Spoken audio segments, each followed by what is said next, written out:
უნდა დაგასპოილეროთ ახლა და უნდა გითხრათ, რომ მაღალზე მაღალი ალბათობით დღეს საღამოს ქართული ოცნების დეპუტატები, ბანდის წევრები, აღმასრულებელი ხელისუფლების კი არა აღმასრულებელ ხელისუფლებად წოდებული ქართული ოცნების ბანდის წევრები, აგრეთვე ჟურნალისტებად წოდებულები, ექსპერტებად წოდებულები, ცალკეული რიგითი მომხრეები, ტროლები ანუ ნამდვილი ადამიანები, რომლებიც ფულს იღებენ, ცნობილი თუ არა ცნობილი უცნობი მომხრეები, ქართული ოცნებისა გულწრფელები ან სულაც ფულ აღებულები ახმამაღლდებიან და კიდევ ერთხელ და დაიწყებენ უშვერი სიტყვებით ლანძღვას პირისა, რომელმაც 2022 წელს მიიღო გადაწყვეტილება ამგვარი. მან თქვა, რომ რუსეთი უკრაინაში არ შემოვა.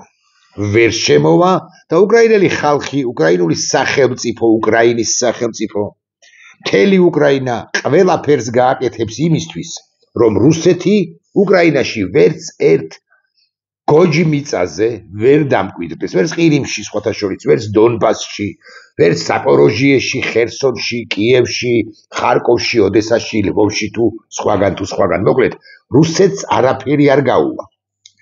და იმისათვის, რომ რუსეთს არაფერი არ გაუვა, ჩვენ მზადა ვართ, რომ ნახეთ როგორი ქართული სიტყვაა, თუ ნამდვილ ქართულ სიტყვაზე ვიტყვით, ჩვენ მზადა ვართ, რომ ჩვენი სახელმწიფო, ჩვენი ხალხი, ჩვენი შეიარაღებული ძალები შევაკვდეთ მტერს. იმიტომ რომ თუ ის მტერია, თუ ის მომხდურია, თუ ის ოკუპანტია, თუ ის დამპყრობელია, რავი 1788 სიტყვის წარმოთქმა შემიძლია, ეჭვი არ შეგეპაროთ თამაში, თუ ის და რაღა ის მომხდური და მტერი და ოკუპანტია, აქედან გამომდინარე, ჩვენ გვიყვარს ჩვენი ქვეყანა და ჩვენ არაფერს დავთმოთ. ოღონდ რატომ ახმამაღლდებიან ახლა დეპუტატები ქართული ოცნებისა, დეპუტატებად წოდებულები, მინისტრები, მომხრეები, ტროლები, ბოტები, ექსპერტებად წოდებულები თუ სხვები და იმიტომ ახმამაღლდებიან, რომ დღეს ვარშავის ფორუმზე გამოსულმა პრეზიდენტმა ზელენსკიმ და მე ზელენსკიზე ვსაუბრობ სწორედაც რომ თქვა აი რა. და მე გავხსნი ამ ლინკს, უყურეთ. Today Georgia is in many ways lost to Europe. Maybe Bodishi. One day it will return.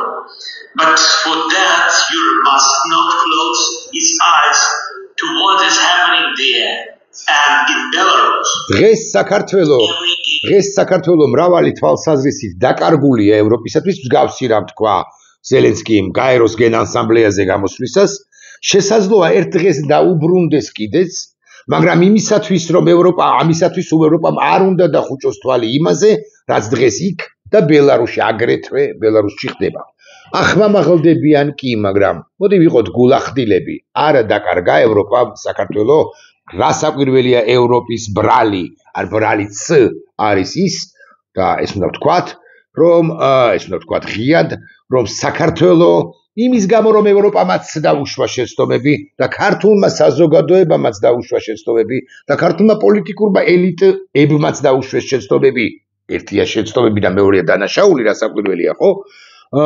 ჩვენ სამწუხაროდ მოცემულ ეტაპზე დაკარგული ვართ ევროპისათვის, რატომ? იმიტომ რომ ჩვენთან ფეხქვეშ გათელილია ადამიანის უფლებები, შიდა პოლიტიკაზე ვსაუბრობ, ახლა საგარეო ფაქტორები კიდე ცალკე თემაა. ჩვენთან ფეხქვეშ გათელილია ადამიანის უფლებები, ჩვენთან არ არსებობს დასავლური ევროპული მათ შორის ინვესტიციები, ჩვენთან არ არის სუვერენიტეტის როგორც ასეთის გააზრება, გასიგრძეგანება, ჩვენთან ხდება დეინსტიტუციონალიზაცია და საგარეო მიმართულებით, საგარეო კუთხით საქართველო არის გადახრილი, არასწორი სიტყვაა, რა საკვირველია უკვე გადახრილიც აღარ არის მოთამაშე რუსულ პოლიტიკურ გუნდში მოთამაშე. ამას ყველაფერს ძალიან კარგად აყალიბებს ჩემი მოსაზრებით ერთი პატიოსანი კაცი ჩემი მოსაზრებით კი არა, კარგად აყალიბებს ჩემი მოსაზრებით, თორე პატიოსანი რომ არის ეს კაცი ჯეიმს მაკ კლირი, ეს არის ბრიტანეთის დეპუტატი, ის ამბობს, თუ გინდათ ეუბნება ქართულ ოცნებას, მათ შორის ამ ბოტებს არა ტროლებს, მინისტრებად წოდებულებს, დეპუტატებად წოდებულებს, კულტურის მუშაკებად, ასე მოიხსენიებენ ბოლო პერიოდში, ინტელიგენტებად წოდებულებს, მომღერლებს, მსახიობებს, მომხრეებს ამ ქართული ბანდა ხელისუფლებისა კობახიძისა და უფრო კი ბიზინა ივანიშვილისა ეს კაცი, ეს მაკ კლირი ეუბნება შემდეგს, თუ გინდათ რომ ასე არ გაკრიტიკოთ, თქვენზე აღარ ვილაპარაკოთ და სანქციებით აღარ დაგემუქროთ, ბრიტანეთი ამზადებს დამატებით სანქციებს ევროპის კავშირის არ იყოს, ძალიან მარტივია და ძალიან მარტივია მართლაც გაანთავისუფლეთ პოლიტიკური პატიმრები, გაანთავისუფლეთ ჟურნალისტები, ზიამაღლობელი იგულისხმება მიეცით საშუალება ქართულ ხალხს თავად აირჩიოს თავისი მომავალი. დიახ, სწორედ იმიტომ რომ ხელისუფლების ცვლილება ცვალებადობას არ უზრუნველყოფს მართველი პოლიტიკური ბანდა კლასი, ის არც განიხილავს, არც უშვებს და არც განიხილავს საკუთარ თავის შეცვლას სხვა პოლიტიკური ძალებით, იმიტომ რომ იმ პოლიტიკურ ძალებს რიყავს, აუქმებს, იჭერს და არანაირ შანსს არ ტოვებს ქართულ საზოგადოებაში, რომ ხელისუფლება შეიცვალოს თვინიერ გარდა რევოლუციისა, ჯანყისა, ბუნტისა თუ კიდე ას ვამბობთ ხოლმე დამხობისა, ხო? არანაირ განცდასაც კი არ ტოვებს, რომ სხვაგვარად წავა ნინო იაწილოსარი, სხვაგვარად წავა შალვაია პაპუაშვილი, სხვაგვარად წავა კახაია კალაძე, სხვაგვარად წავა ირაკლია ფუჩეჩა კობახიძე, ანუ რუსები, ხო, არსით კონცეპტუალურად რუსები, აქედან გამომდინარე დგება დღის წესრიგში საკითხი, რომ როგორ ხარ შევცვალოთ. ოდესმე როგორ ხარ შევცვალოთ.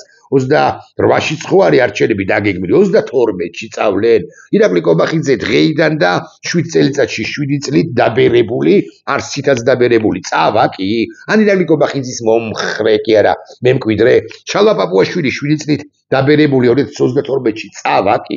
არ წავა ამბავიც ეს არის და თავისნაირ კი ბოდიშებთ ამ სიტყვისთვის ცხადია, მაგრამ ძლოკავებსაც ზრდიან ისინი, რომლებიც თუ მაინც და მაინც სწავლენ და გადაინაცვლებენ სხვა სამსახურებში, პაპუაშვილი თუ კობახიძე თუ სხვები და სხვები, სხვა ახალი პაპუაშვილები მოვლენ, რომლებიც ისეთივე სიგიჟეებს ილაპარაკებენ, რასაც ლაპარაკობს ახლა მოცემულ ეტაპზე ერთი კონკრეტული შალვაია პაპუაშვილი, ან ნებისმიერი მათგანი წავა დიმიტრი სამხარაძეგან არა, მაგრამ რომელიღაც ეტაპზე ახალი ვინმე დიმიტრი სამხარაძისებრი არ გაჩნდება და არ ტოვებენ რა ხელისუფლების ცვლილება ცვალებადობის შესაძლებლობას იოტისოდენ და შანსსაც კი წარუმატებელი თუ წარმატებული რევოლუციის მცდელობები არის ამ ქვეყანაში, რაც დასაკვირველია, ცუდია, განა კარგია, მაგრამ განა კარგია რევოლუციით და ჯანყითა და დამხობით ხელისუფლების ცვლილება ხო ცუდია და მით ასევე ცუდია, მით უფრო კი ასევე ცუდია ამის დაანონსება, მაგრამ რა ქნან ამ ადამიანებმა, რომლებმაც არ იციან როგორ დაიხსნან საპატიმროდან ზიამაღლობელი თუ ნებისმიერი სინდისის პატიმარი, რომელიც ხელისუფლებამ ტყვედ აიყვანა და ტყვედ რომ აიყვანა, ეს არის დადასტურებული ამბავი. მეცაც გეტყვით, აი ხო გონია, ხო ხანდახან ჩავთვლით ხოლმე, ხანდახან ილუზიების შემოგჭამს ხოლმე იმის თაობაზე, რომ აი ეხლა დაამთავრებს ქართული ოცნება. ახლა მიტყვის რომ იცი რა არის, მეყოს კმარა 55 პატიმარი მყავს თუ 65, ნელ-ნელა ამნისტიით იქნება თუ შეწყალებით იქნება თუ უდოს წესით იქნება თუ ასე შემდეგ, მოდი ამათ გავანთავისუფლებ, ესე გონია ჩვენ რომ ესენი იტყვიან, აი იტყვიან რომ ამოიყორნენ უკვე პირდაპირ მნიშვნელობით, მაგრამ არა კატასტროფული მდგომარეობა ამ თვალსაზრისით ისინი აგრძელებენ რეპრესიებს ყველა იმპერიის მიმართ და ჩანს გააგრძელებენ ვინც მათი მოწინააღმდეგეა. ნახეთ რა მოხდა, აი ახალი ცინცხალი ამბავია 1 სექტემბერს, ახლა ხან ანუ 30 დღის წინ გელა ხასია, ესეთი ახალგაზრდა პატრიოტი კაცი სახლისკენ მიდიოდა. აი მიდის ერთი მოქალაქე სახლისკენ და მას შეხვდება 3 უცხო პიროვნება, რომლებიც მას აეცნობიან, როგორც მხარდამჭერები, ანუ იცნეს, ვითომ დაიცნეს, უბრალოდ კი არ იცნეს, იცოდნენ ვის, ხა მთლად სიმართლეები კი არა, ბოლომდე ამთავითვე რო გავხსნა ფრჩხილები, ვითომ მოისი მომხრეები იყვნენ, მხარდამჭერები იყვნენ, გულშემატკივრები იყვნენ, რეალურად იყვნენ, ვინ იყვნენ და ამაზე ვიტყვი 2 წუთის შემდეგ გამოელაპარაკდნენ შემდეგ და თხოვეს გელას რომ მათთვის ეყიდა ლუდი. გელა მათი ლუდი უყიდა, ანუ შესთავაზა ამ პატიოსანმა კაცმა. ამ სამმა უცხო პიროვნებამ დაიწყო ერთმანეთში ჩხუბი, იმიტომ რომ შემთვრალები არიან, ან თამაშობენ, რომ შემთვრალები არიან ღმერთმა უცხის.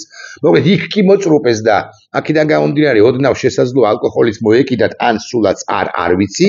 გელა არც კამათობს და მას შემდეგ რაც ეს ბიჭები, ეს ახალგაზრდები და რეალურად კი აგენტები ხო გადადიან ერთმანეთის სიტყვიერ შეურაცხყოფაზე, გელა გადაწყვეტილებას იღებს ვითარებას რო გაერჯოს ვითარებას და მშვიდად ტოვებს ტერიტორიას. ნახეთ, ეს არის მადასტურებელი კიდევ ერთხელ დამადასტურებელი იმისა, რომ ეს ქვეყანა, ჩვენი ქვეყანა ევროპამ დაკარგა. დიახ, ამ ქვეყანაში თუ ამგვარი რამ ხდება, ზურა ხაჩიძე მომღერალი იქნება ეს. თუ გუბერნატორი რო იყო, თუ ეხაც არის ამ მნიშვნელობა აქვს. ხო, თუ რაღაც არის გამგებელი, არ ვიცი რა იყო. ხო, თუ რა მნიშვნელობა აქვს სხვა ვისთვის ავტორიტეტი და ვისთვის არა ავტორიტეტი, რასაც არ უნდა ლაპარაკობდეს, ხო, ეს ფაქტი არის მადასტურებელი, რომ ჩვენ ევროპას ვცილდებით. აღარ ვლაპარაკობ იმაზე, რომ კობახიძე, პაპუაშვილი და სხვები ბრიუსელში იქნება თუ ევროპის ნებისმიერ ქალაქში ვერც ჩადიან და აღარ ვლაპარაკობ იმაზე, რომ ევროპა იქიდან გვაკრიტიკებს უმარავალ შემთხვევაში სწორედ ადამიანის უფლებათა შელახვის გამო და ვაგრძელებ ახლა გელა ხასიას ისტორიას.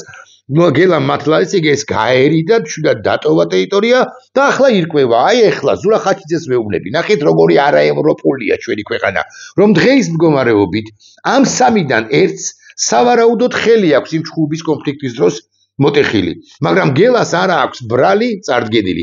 გელა მისის კი ვიფიქრე რომ რამე ხომ არ მოხდა სინისმა შემაწუხაო და ამიტომ 15 წუთში ბრუნდება, მაგრამ ადგილზე აღარ ავინანი და გამოძიება ფიქრობს რომ ძალადობა დაბრალდეს გელას, თუ გამოძიება ფიქრობს და ძალადობა დაბრალდეს გელას, თუ დანაშაულის შეუტყობინებლობაო და ახლა ხან გავრცელდა ინფორმაცია იმ თაობაზე რომ გელა ხასიას ბრალი წაუყენეს. ეხლა მე გეკითხებით ბრალი წაუყენეს თუ დააკავეს. ეხლა მე გეკითხებით რა არის ეს? რასთან გვაქვს საქმე? იმიტომ რომ და საქმე გვაქვს იმასთან, რომ საქართველოს დე-ფაქტო ხელისუფლება არ ჩერდება, ის არ ასრულებს რეპრესიულ ქმედებებს, რაც მადასტურებელია იმის, რომ საქართველოს ცილდება ევროპას და ზელენსკი ასე რომ გალანძღავს ზურა ხაჩიძე იქნება თუ სხვა, რა მნიშვნელობაა ქართველი შვილი, არა ქართველი შვილი. სხვები და სხვები ქართული ოცნების მომხრეები, ზოგი ფულაღებული, ზოგი მინისტრად წოდებული, ზოგი დეპუტატად წოდებული, ვინოია წილოსანები, რეალურად ხო წილოსანები, ხო წილოსანებია სწორი, მაჩაბლის, წერეთლის, წილოსანის, ხო ისენი რო გალანძღავენ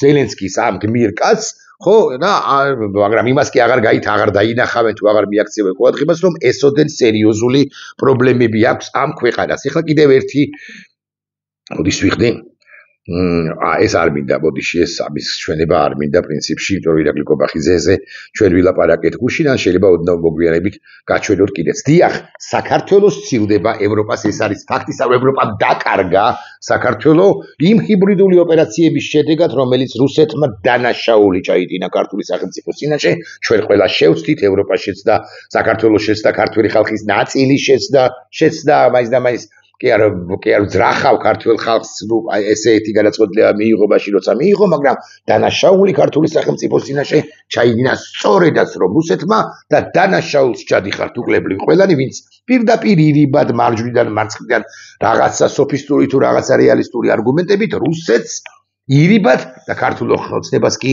რეალურად ემხრობით, ესეც უნდა ვთქვა. აქვე ვიტყვი რომ პრეზიდენტმა სალომე ზურაბიშვილმა თქვა ამავე ფორუმზე, სადაც გამოვიდა სიტყვით პრეზიდენტი ზელენსკი, რომ მე არ ვეთანხმებიო პრეზიდენტ ზელენსკის განცხადებას, თითქოს საქართველოს უკვე დაკარგულიაო, ჩვენ ჯერ კიდევ არ დავამარცხებულ ვართ, ჯერ კიდევ ვიბრძვითო. ჩვენ ჯერ კიდევ ქუჩაში ვართ, ქუჩაში ყოფნა კარგია, პრეზიდენტ სალომე ზურაბიშვილს მიუმართავ, ასე ვიტყვი, მაგრამ ჯერჯერობით ჩვენ გამარჯვების გზებზე ვდგებით, სიმღერა გახსოვთ, ალბათ, ხო, ჩვენ გამარჯვების გზებზე, არა, მე გეთანხმებით, რომ არ დავამარცხებულ ვართ, მაგრამ აი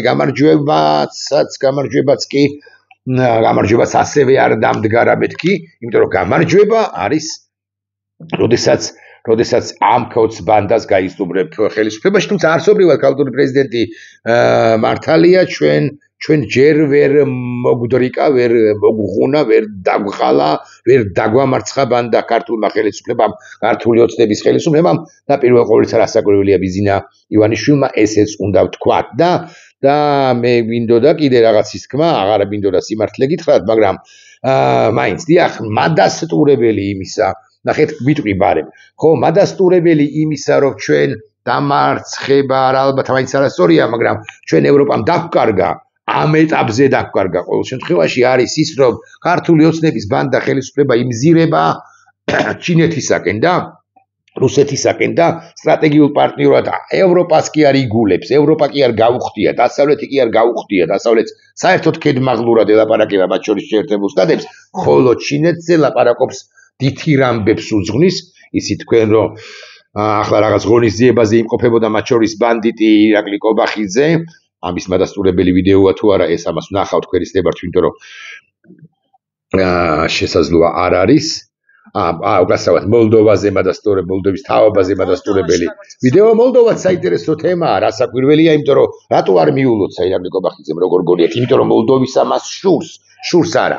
მოლდოვა მას ეჯავრება, შურს არასწორი სიტყვა, ეჯავრება როგორც ევროპისაკენ ნაბიჯ კი არა, ნახტომ გადადგმული ქვეყანა, რომელიც მოსწყდა რუსულ სივრცეს, ეჯავრება, იმიტომ რომ მისი კონცეფცია, მისი და ბიზნეს პირველ ყოვლისა FSB-ს კონცეფცია, რომ თუ რუსეთისკენ არ იქნები, რუსეთი შენ დაგამარცხებს და დაგანარცხებს, სწორედაც რომ ევროპაში კი არა, მოლდოვაში ჩამოიფშნა, ასე ვიტყვი და ახლა აქედან გამომდინარე მოლდოვაც მტრად უნდა უკრაინის არ იყოს, გაიხადონ ამ ბანდის ბიზინა ივანიშვილისა და FSB-ს ბანდის წევრება. დიახ, სამწუხაროდ მოცემულ ეტაპზე, რაოდენ სამწუხაროც არ უნდა იყოს, დაკარგა ევროპამ საქართველოს, თუმცა იქ პრეზიდენტი ზელენსკი ამბობს შემდეგს, რომ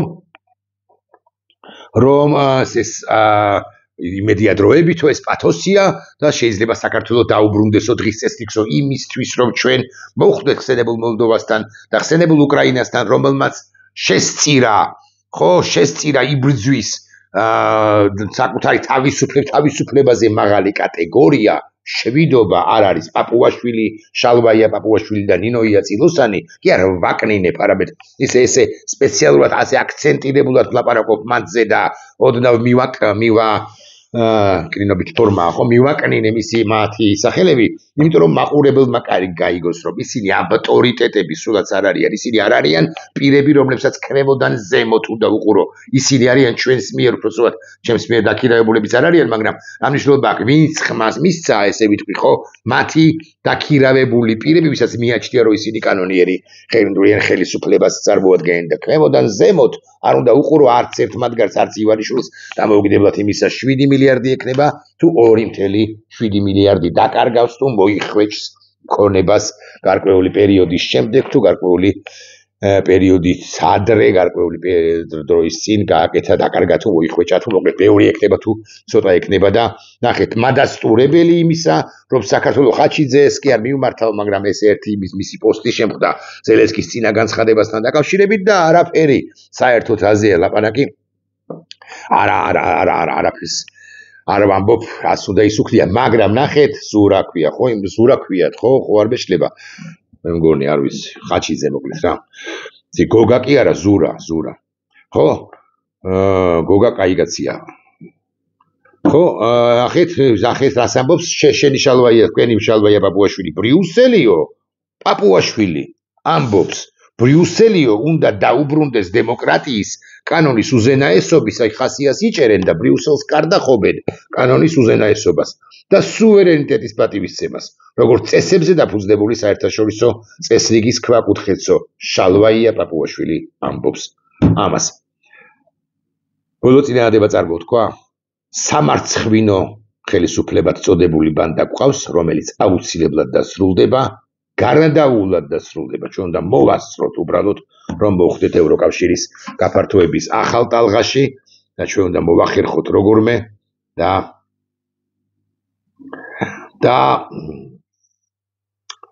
დავუბრუნდეთ მსოფლიო თუ ევროპულ დღის წესრიგს. სერგეი ლავროვის უწყება აღშფოთებას ვერ მალავს მოლდოვის საპარლამენტო არჩევნების შედეგების ირგვლივ. ინაკლი კობახიძეც ვერ მალავს აღშფოთებას მოლდოვის საპარლამენტო არჩევნების ირგვლივ. ბრიუსელი ღიად ჩაერია მოლდოვის საქმის საქმეებში და ამ მრჩევლების წინააღმდეგ ფინანსური შანტაჟი გამოიყენა. ამას ამბობს ქართული ოცნების პროპაგანდაც და მე გეკითხებით, ქართულგვარიანი რუსები როგორ არ უწოდონ ნებისმიერს, ვინც ბიძინიადაში ნებსით თუ უნებლიეთ არის მოყოლი, როგორ არ უწოდო ავს ავი და როგორ არ უწოდო ადამიანებს ახლა ამ დღეზე, დღევანდელ დღეზე ორიენტირებულები და როგორ არ უწოდო მათ ის მოქალაქეებად, იმ მოქალაქეებად როგორ მოვიხსენიო, რომლებიც დღევანდელ მუცელ ამოყორვაზე ფიქრობენ და საკუთარი შვილებიც კი ფეხზე ჰკიდიათ. ნახვამდის.